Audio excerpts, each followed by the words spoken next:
At 19, my parents threw me out, calling me a worthless burden who'd never succeed. 15 years later, I saw my dad enter federal court in shackles, given 5 years in prison for the very scam he picked over his own son.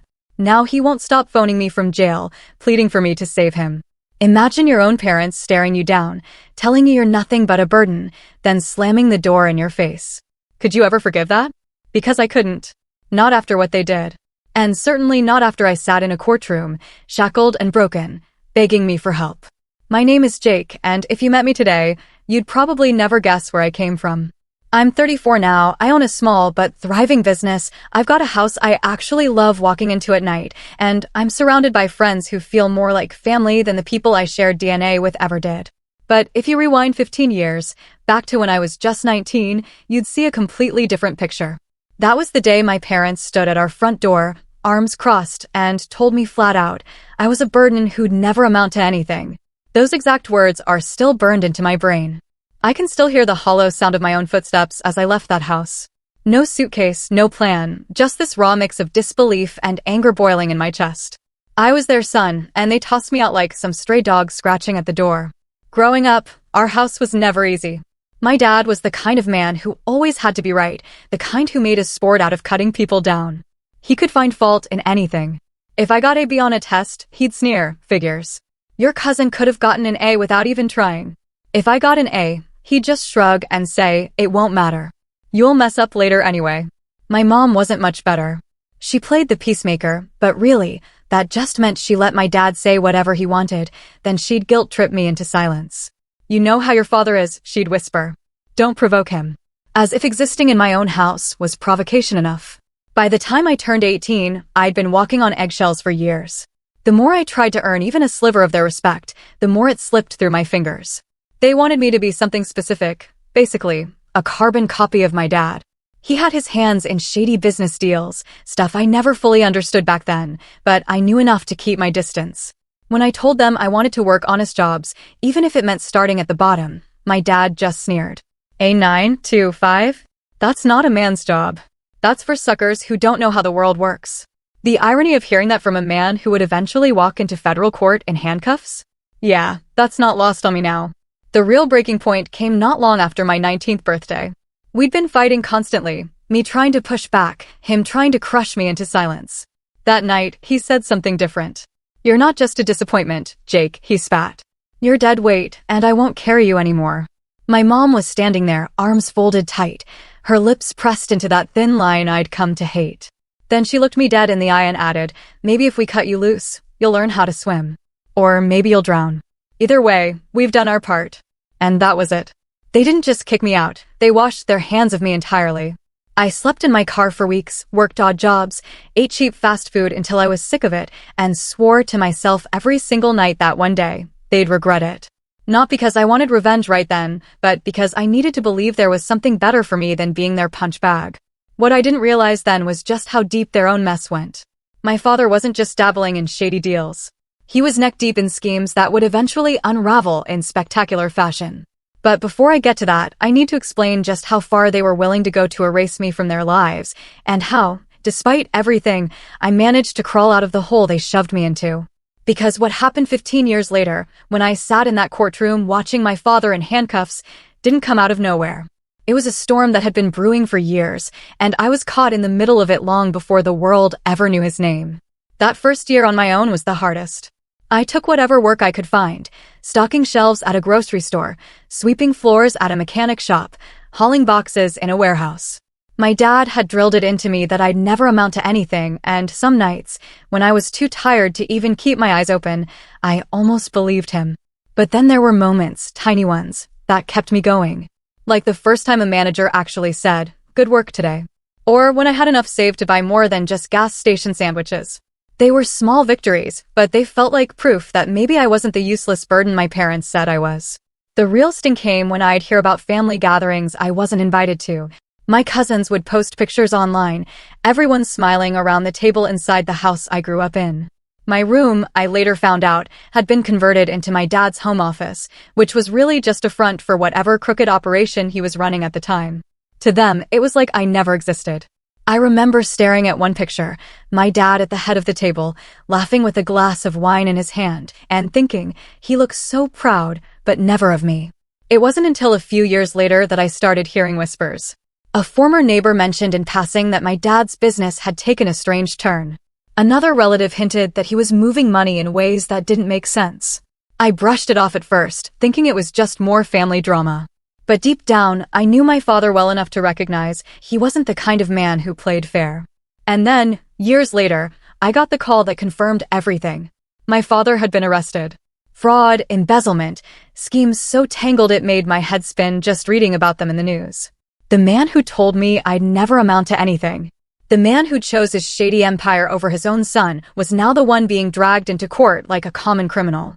And I sat there in the back of that courtroom, watching him shuffle in with shackles around his wrists, and I couldn't stop the thought that echoed in my head. This is the very scheme he chose over me. But that was only the beginning. Because prison has a way of humbling people, or at least making them desperate. And it didn't take long before my phone started ringing with calls from a number I never thought I'd see. My father, behind bars, begging me for help. And that's where things really started to get complicated. When I think back to my teenage years, before the night they finally kicked me out, I realized the signs were always there. My dad never really saw me as a son, more like a failed experiment he couldn't wait to scrap.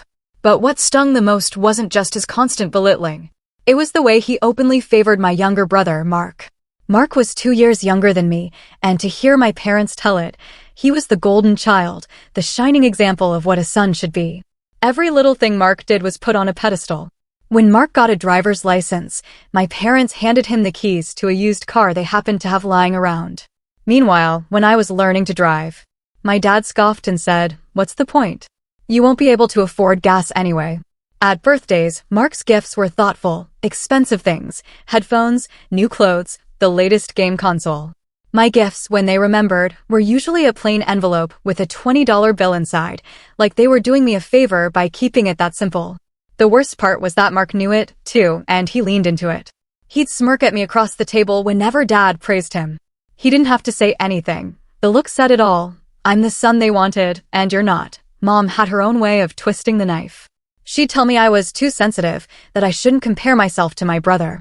"We love you both the same," she'd say, but it was in that clipped tone that made it sound more like an obligation than the truth. Then she'd turn around and gush over Mark for passing a test with a B-, while I had to practically wave my report card in front of her face just to get a nod when I brought home an A. There was one dinner that sticks out in my memory, and honestly, it was the moment I started realizing I was never going to win in that house. I was about 17, and I had just gotten my first paycheck from a part-time job at the local grocery store. I was proud. I had worked hard, bagging groceries until my back hurt, and I came home excited to show them that I was earning my own money. I thought maybe, just maybe, my dad would see I wasn't a burden after all. I laid the check on the table and said, "Look, I got paid today." My dad glanced at it, smirked, and said, $50? You want a medal for that?" Then he turned to Mark, who had just been talking about how he planned to join Dad in the business someday. Dad's face lit up. "Now that's what I'm talking about. That's a son with ambition."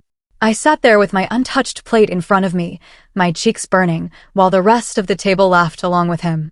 That check, the first proof that I could stand on my own 2 feet, became a punchline. It wasn't just favoritism, it was manipulation, too. My dad loved to pit me against Mark, almost like it entertained him. He'd say things like, "You know, if you were more like your brother, maybe it wouldn't be such a disappointment."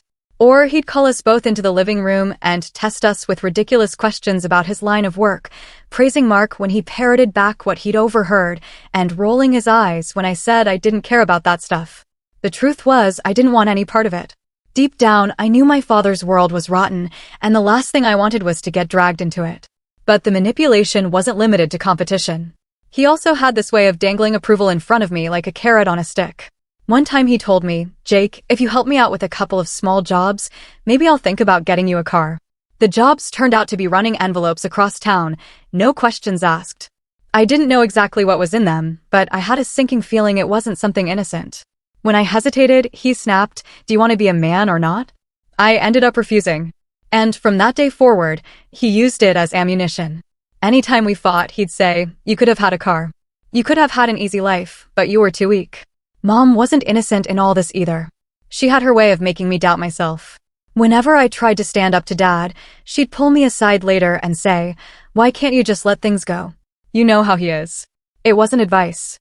It was conditioning, teaching me that my role was to endure, to absorb, to keep the peace by sacrificing myself. And when I finally hit my breaking point, when they threw me out at 19, she didn't shed a tear. She didn't even look sad. She just stood there, arms folded, as if she'd been waiting for that day as much as Dad had. Years later, when I think about those moments, I realize how deliberate it all was. They didn't just mistreat me out of habit. It was a choice over and over again.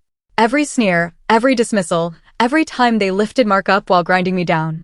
It wasn't just about who I was, it was about control. And for a long time, I let myself believe maybe they were right, that maybe I was the weak link. But I carried those memories with me after they kicked me out. They fueled me when I was working long hours, when I wanted to give up, when I questioned whether I'd ever be more than the burden they called me. And as I pieced together a life on my own, I started to realize something. Their favoritism and manipulation weren't signs that I was broken. They were signs that they were terrified I might grow into someone who didn't need them. What I didn't know back then was that Mark, the golden child, was being groomed to take part in my father's schemes. And when those schemes started unraveling years later, my family's perfect little structure collapsed with it. But the seeds of that collapse, the cracks in the foundation, were there all along, in those dinners, those arguments, those cold stares. And I would soon see just how far they were willing to go when everything started falling apart.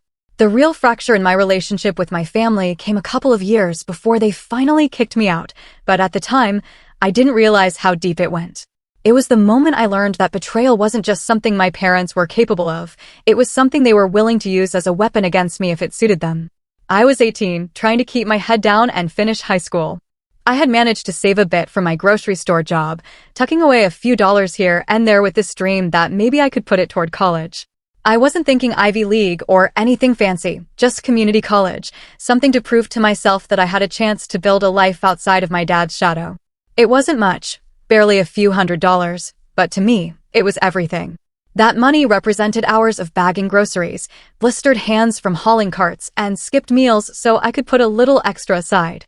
One evening, I came home and went to check the small envelope I kept hidden in my dresser drawer. It was gone. At first, I thought I had misplaced it, that maybe I'd moved it without remembering. But when I asked my mom if she had seen it, she froze. Her face didn't give much away, but her silence told me everything. I pressed her, and finally she sighed and said, "Your father needed it." I couldn't believe it. Needed it? That was my savings for school. I was shaking, my chest tight, my voice cracking in a way I couldn't control. She just shrugged as if it wasn't a big deal. "Jake, it's family money. You should be happy to contribute. Your father has bigger responsibilities than you do." When I confronted my dad later that night, he didn't even deny it. He sat there in his chair, flipping through some paperwork, and said casually, "Consider it an investment. You'll benefit when things pay off." I lost it. That was my money. I worked for that. He looked up at me with this cold, amused expression. "And I worked for this family your whole life. You think you're entitled to hoard a few bills while I keep the lights on? You should be thanking me for showing you what real responsibility looks like." I stormed out of the room, but not before Mark chimed in, smirking from the couch. "Guess you should have hid it better."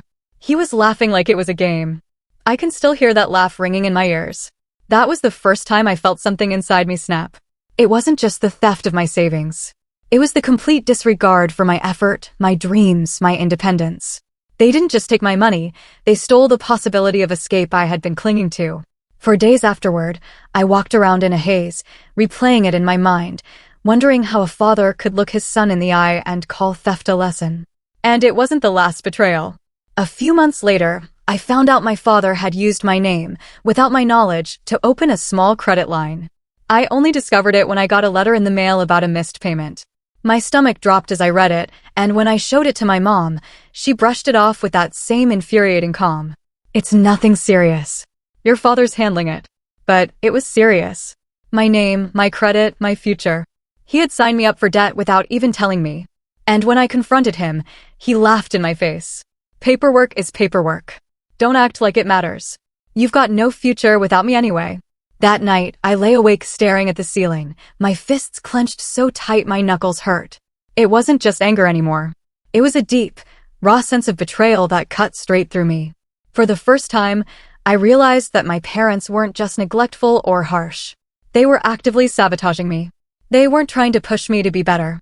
They were trying to keep me tethered to them, broken and dependent, so I'd never have the chance to prove them wrong. I think that was the moment I stopped seeing them as my parents in the way kids are supposed to. I started seeing them for who they really were, people willing to trade away their own son's future if it bought them another inch of control. And as much as I hated to admit it, that betrayal planted the seed of distance in me. A distance that, when they finally threw me out, made it easier to leave. Because somewhere deep down, I already knew they had never really wanted me to succeed. Of course, I didn't realize just how deep the rot went, or how far they would drag Mark into their world, until years later when their entire scheme unraveled in front of everyone. But that night, standing in my room with a crumpled credit notice in my hand, I knew one thing for certain: my family wasn't going to save me. They were the ones I needed saving from.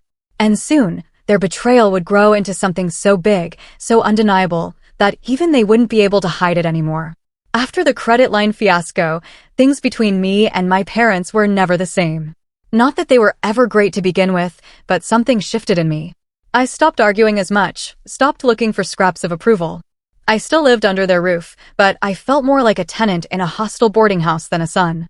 The air was always heavy with tension, and every word exchanged was just another opportunity for Dad to belittle me or Mom to guilt-trip me back into silence.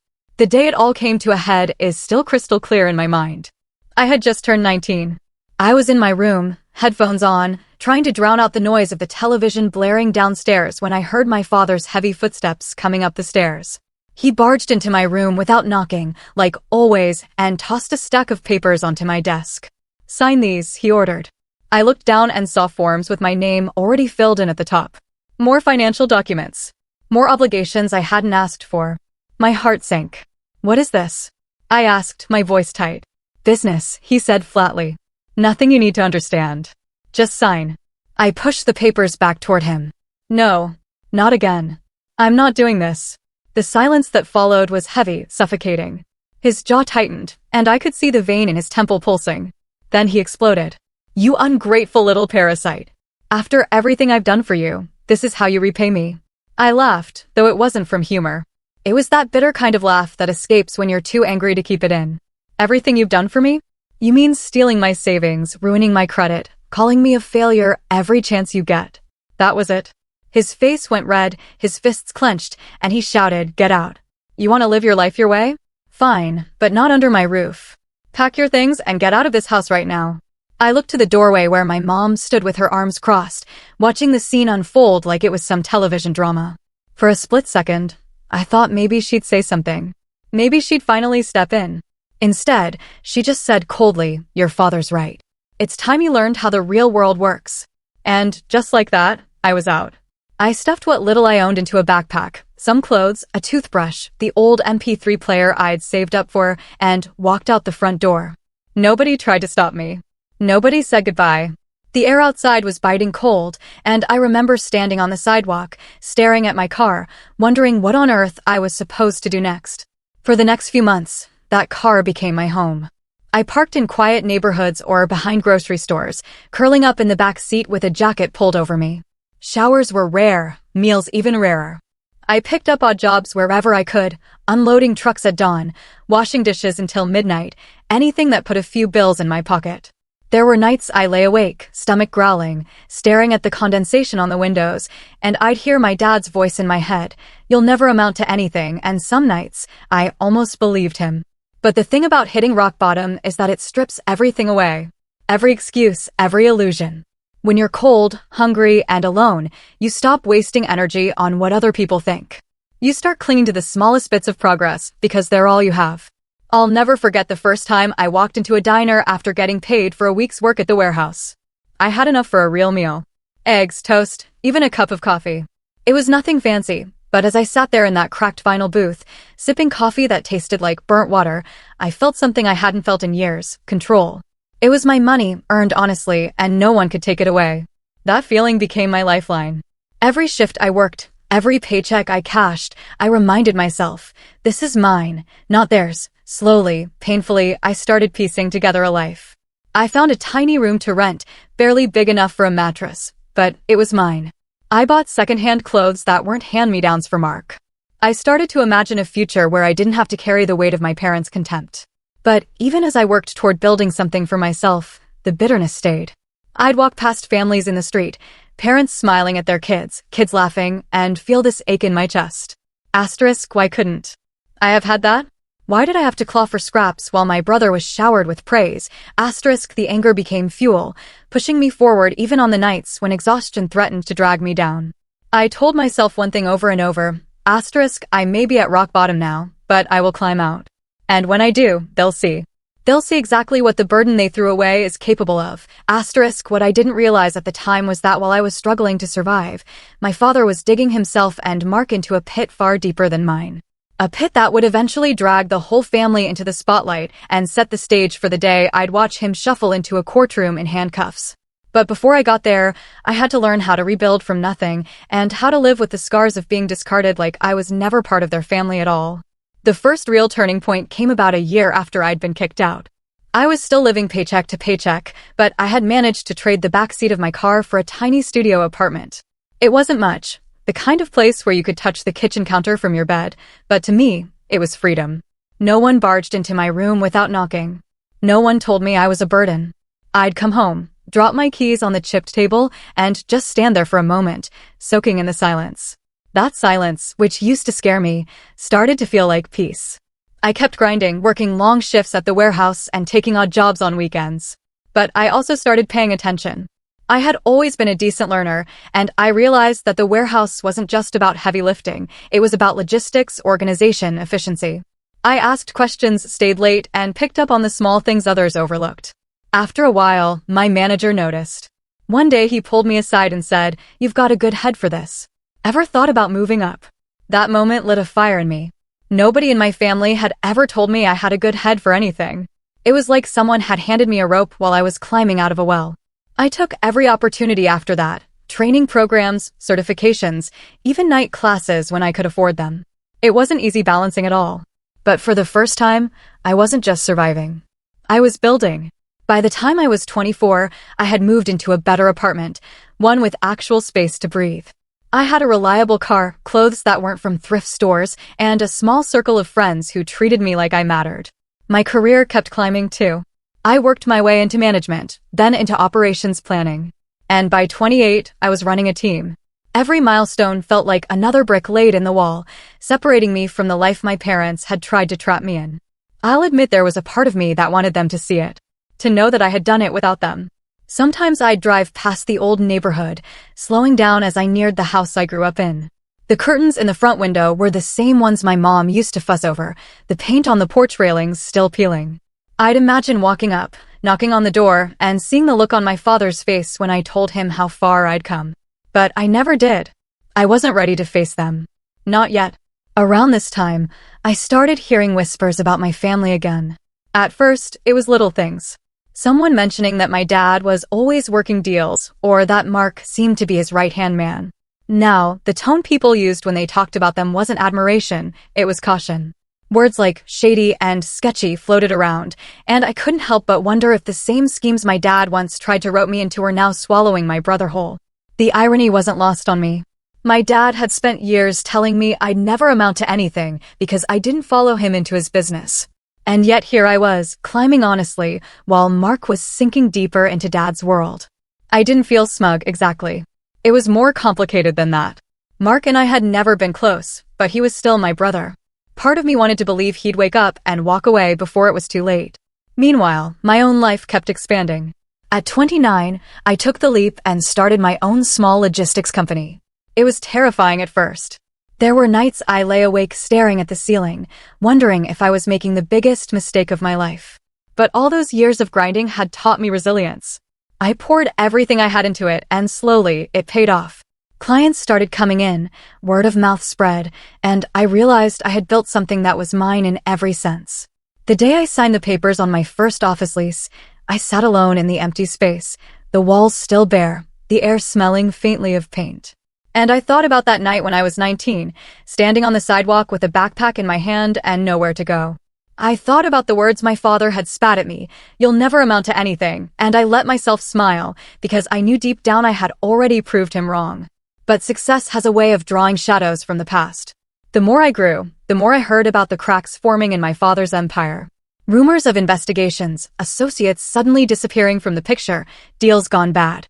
I tried to stay out of it, but curiosity has a way of creeping in. And when I finally caught a glimpse of just how deep the trouble went, I realized the storm that had been brewing in the background was about to crash directly into my life. Because while I had been climbing, quietly, building a life on my own terms, my father had been digging himself and my brother into a pit so deep that even the strongest rope might not pull them out. And whether I liked it or not, they weren't about to suffer quietly. They were going to drag me back into their world, one desperate phone call at a time. The first call came on a gray Tuesday morning, just as I was heading into the office. I didn't recognize the number at first, but something about the long string of digits made my stomach flip. I answered hesitantly, and that's when I heard it. My father's voice, crackling through the line. "Jake." I froze. It had been years since I'd spoken to him. My instinct was to hang up, but something in his tone stopped me. It wasn't the booming, authoritative voice I grew up with. It was thinner, strained, almost pleading. "I need your help," he said. I didn't respond. I couldn't. Memories of his words, his betrayals, his contempt, all of it rushed back at once. Finally, I managed to clip, "How did you get this number?" He ignored the question. "I'm inside. They've got me in here like some kind of animal. You've got resources now, don't you? A company money. You can bail me out. You have to." I hung up. But the calls kept coming. Each time, the same number, the same voice, the same desperation. Sometimes it was anger. "You owe me this." Sometimes it was guilt. "I'm your father. Family doesn't abandon family." And sometimes it was fear. "If I stay here, Jake, I won't survive." At first, I tried to ignore it. I told myself I was done with them, that their mess wasn't mine to clean up. But late at night, lying in bed, I'd think about all the years they had dragged me down, and part of me wondered if this was finally the shift in power I had been waiting for. For the first time, he needed me, not the other way around. Around that time, I was also learning more about his downfall through colleagues, through news articles, through whispers in town.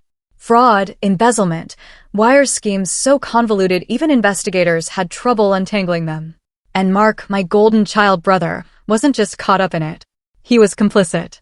He had become my father's right hand, parroting the same arrogance, the same disdain, only now with his own fingerprints all over the evidence. The irony was sharp. The son they discarded had climbed honestly, while the son they worshipped was sinking in quicksand. But what struck me most wasn't their ruin. It was what I learned in the process.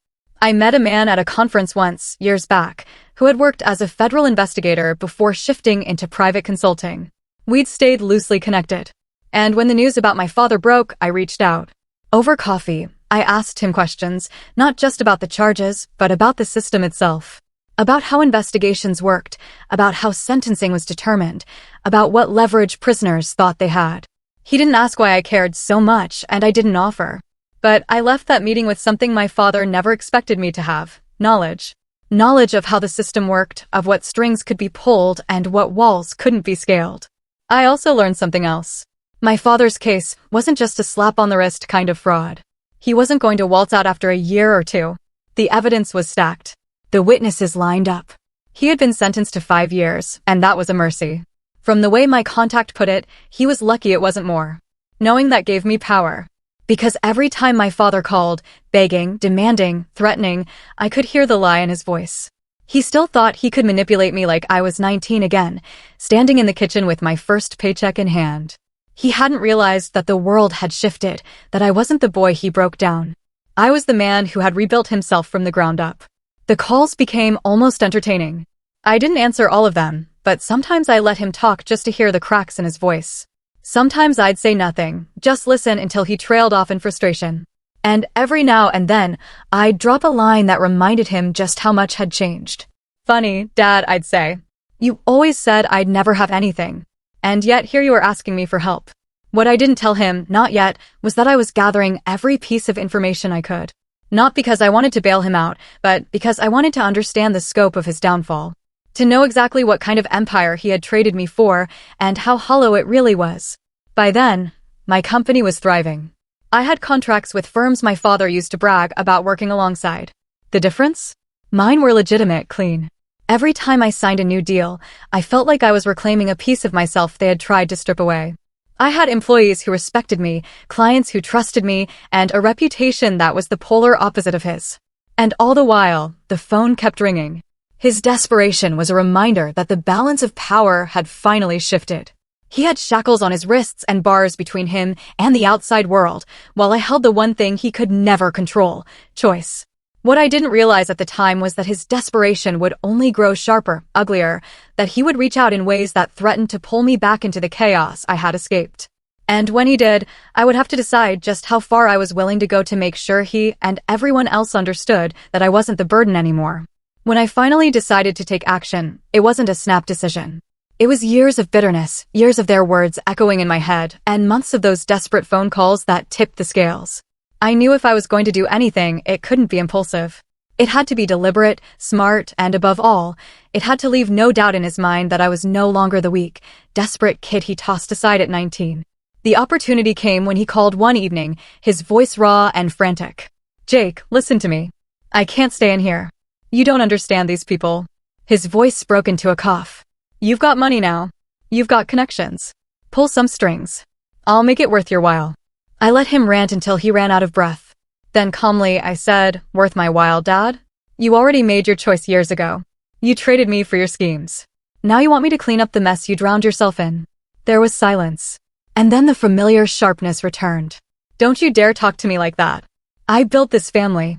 Everything you have is because of me." That was the moment I knew exactly how I'd handle it. See, by then, my company had landed a major contract with a client I knew my father had once tried and failed to swindle. They respected me because I did things the right way, because I ran my business with integrity, the very thing he always mocked me for. I decided to lean into that. The next time he called, I told him, "Funny thing, Dad. I just signed a deal with Westbrook Logistics. Remember them? The ones you always bragged you were this close to locking down." I could hear the shift in his breathing. He remembered. "They're my clients now," I said, my voice steady. They wanted someone reliable, someone who could deliver, so they came to me. For once, he didn't have a quick retort. The silence on the other end was heavier than any insult he'd ever thrown at me. But I didn't stop there. Over the next few weeks, I made sure word of my success filtered back to him. Mutual acquaintances, old family connections. I let them know how well I was doing, and I didn't hold back the details, the contracts, the growth, the respect I had earned. And every time, I knew it would make its way into that prison where he sat powerless, listening to stories of the son he had called worthless, becoming everything he swore I'd never be. The final stroke of my revenge was subtle, but cutting. He called again, more desperate than ever, saying, "Jake, you're my son. Family sticks together. Please, just help me get out of here." This time, I didn't hang up. I let him talk. Let him plead. And when he finally ran out of words, I spoke softly. "Do you remember the night you threw me out? You said I was a burden who'd never amount to anything. You shut the door on me without a second thought." I paused, letting the silence stretch. "Now the door's shut on you. And I'm the one holding the key, but you'll never get it from me." He tried to interrupt, but I didn't let him. "You taught me a lot, Dad. You taught me what betrayal feels like. You taught me how it feels to be discarded. And now you get to live with the consequences of your own choices. I don't owe you a thing." And then I hung up. It wasn't loud. It wasn't flashy. But it was the most powerful thing I'd ever done. For the first time, I wasn't reacting to his control. I was defining the terms. My revenge wasn't about shouting or slamming doors or even vengeance in the dramatic sense. It was about living my life in a way that proved him wrong every single day and making sure he knew it. And from that point on, every time his calls came in, I let them ring. Because the silence of me not answering, was the sweetest revenge of all. But the story doesn't end there. My father wasn't the kind of man to accept silence gracefully. And as his desperation grew, so did the lengths he was willing to go, dragging Mark and my mother deeper into the chaos. That was when things took a darker turn, and I had to decide if cutting them off was enough, or if I needed to burn the bridge completely. The fallout came quicker than I expected. For months, I ignored his calls, each one more frantic than the last. At first, his messages were still wrapped in that old arrogance, demanding I help him because family is family. But as the weeks turned into months, the bravado cracked. His voice grew thinner, more desperate, until finally, he was just another man in a cage, begging for mercy. But my father wasn't the only one who paid the price. Mark, my golden child brother, was pulled directly into the blast radius of Dad's schemes. The investigators didn't just stop with my father. They dug into his closest associates. And Mark, who had strutted around for years, parroting Dad's arrogance, found himself facing charges of his own: fraud, conspiracy, aiding and abetting. He had been so busy playing the role of heir apparent that he never realized he was also a pawn. When the news broke, I sat in my office with the article pulled up on my laptop. The headlines screamed about the family scandal, listing my father and brother by name. I read it twice, slowly letting every word sink in. For years, they had flaunted their power over me. And now, their names were plastered across the screen for the world to see, not as powerful men, but as criminals. My mother tried to reach out once after Mark's sentencing. Her voice on the line was trembling, not with guilt, but with entitlement. "Jake, you have to understand. Your father and brother made mistakes, but they're still family.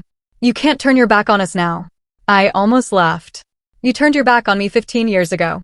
The difference is, I built something out of the wreckage. You chose to stay in it."